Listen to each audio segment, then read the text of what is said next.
Hello, I'm Amy Rolfes, the County Clerk and the Chief Elections Officer in St. Joseph County in the great state of Indiana.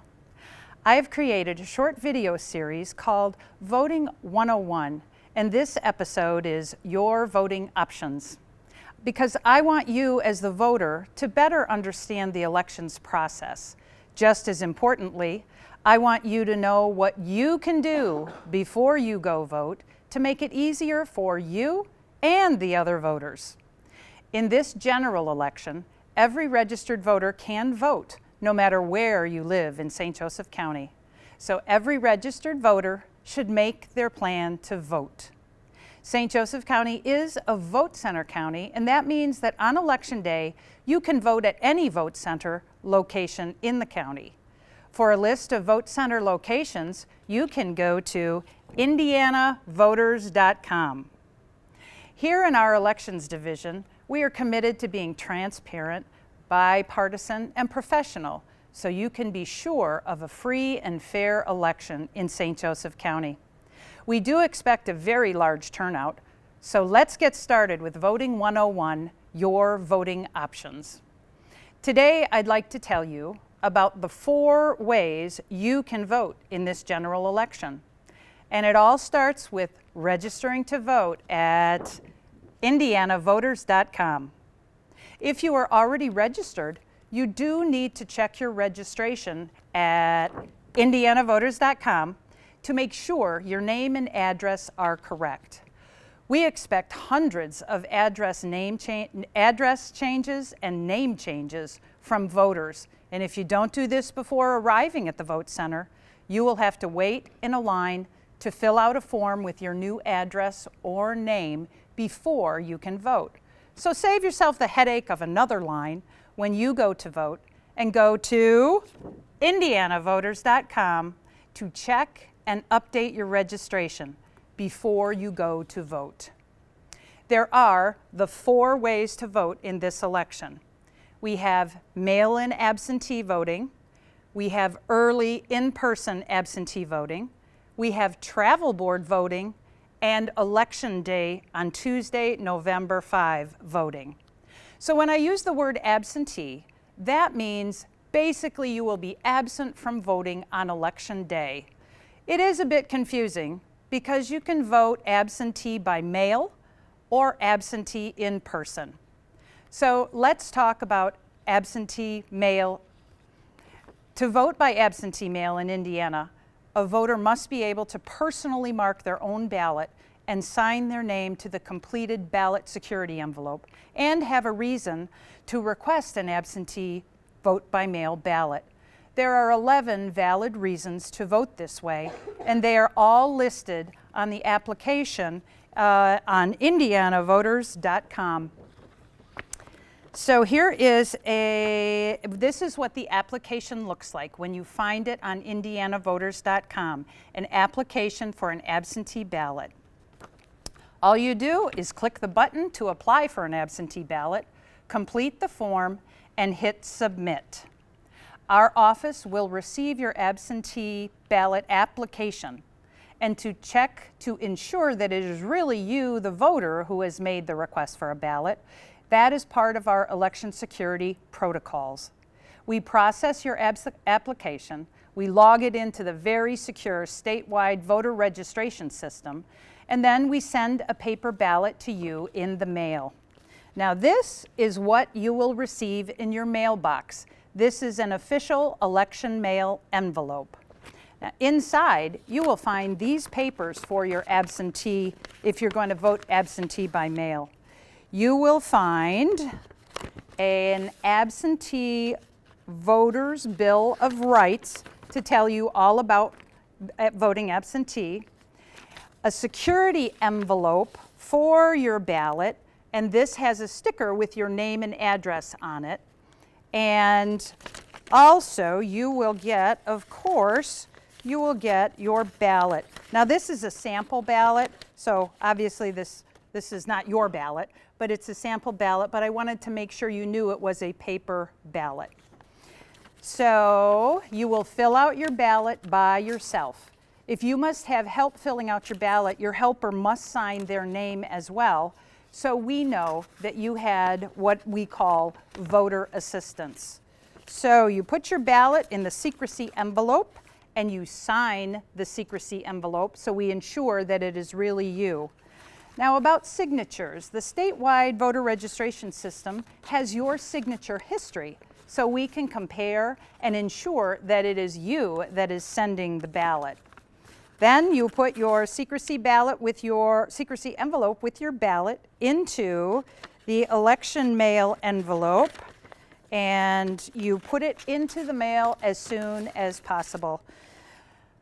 When my office receives your election mail, we hold your ballot in a secure room that is under 24-hour camera surveillance, accessed by only bipartisan teams of election workers who must log in and out.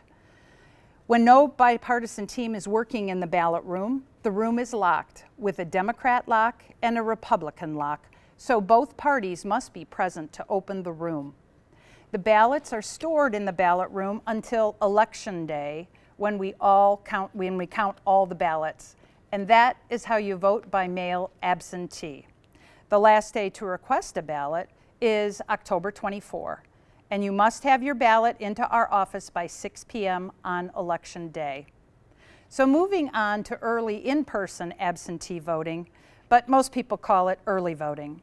Again, absentee means you will be absent on Election Day, so you can vote early. I have created a video, so look for that after this.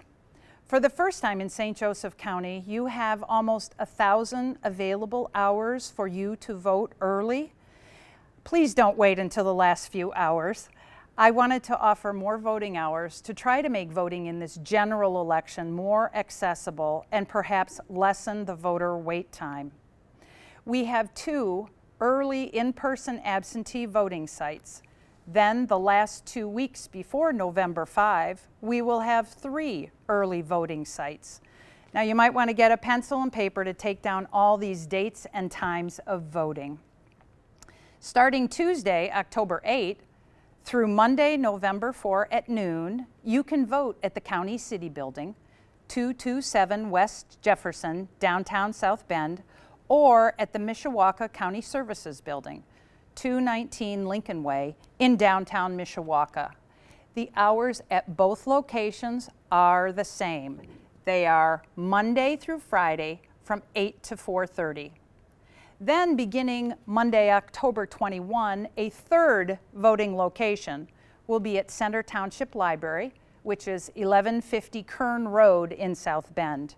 And their hours are going to be Monday through Friday from 8 to 4:30. I really want to thank Center Township Library for their support of the St. Joseph County voters. Now we will have Saturday and Sunday voting at all locations. Our Saturday dates and times are October 26th and November 2nd, and we are open 8 to 4 on Saturdays. Sunday voting at all locations are October 27 and November 3, noon to 4. You can see all the voting information, locations, and hours where? At indianavoters.com. So early in-person absentee means you vote as you do on Election Day, but before you go to vote, make sure your voter information is current by visiting indianavoters.com. You must bring your photo ID to vote. It is required by Indiana law. So go to your early vote site and go through the process of checking in, vote on the Freedom Vote machine, review your ballot selections, print your ballot, which I think ends up looking like a CVS receipt. Look at your ballot again to verify that the votes are your choices. Take it to the clerk's table, place it face down on the table so no one can see your votes, and the clerks will initial the back in a bipartisan way. Then you, the voter, will sign the secrecy envelope, and then the clerks will sign the secrecy envelope, and then you will put your ballot envelope in the ballot box. Your ballot will be securely transported to the secure ballot room in the County City Building and held until Election Day when it will be counted. Remember, I have a video of exactly how this works, how it looks to vote in early person absentee, so you'll have to check it out. Your next option, which is very limited, is to vote by travel board. Travel board is really intended only for those who are unable to vote in person due to physical challenges. You can apply for you can apply for a travel board to come to your residence, of course, at indianavoters.com. This is what the travel board application looks like. After we receive your application from Indiana Voters, one of our staff will call you to arrange a date and time for a bipartisan team to bring a paper ballot to your residence for you to vote. After you vote your ballot, you put it in a secrecy envelope, sign it and date it, and our bipartisan team will deliver it to our secure ballot room to be counted on Election Day. And actually, if you have a caregiver with you, the caregiver may vote in the travel board if arranged in advance. So you can see this is a complicated process. It's reserved for the homebound who choose to vote by mail in absentee. The fourth way to vote is on Election Day, November 5. The vote centers are open 6 to 6, and I have a video of what the Election Day voting process looks like, so check that out. The process of Election Day voting is almost the same as voting in person absentee, except you place your ballot directly into the tabulator, and that is the machine that records the votes. And then you are done voting. So thanks for watching, and make sure you have your plan to vote. See you next time.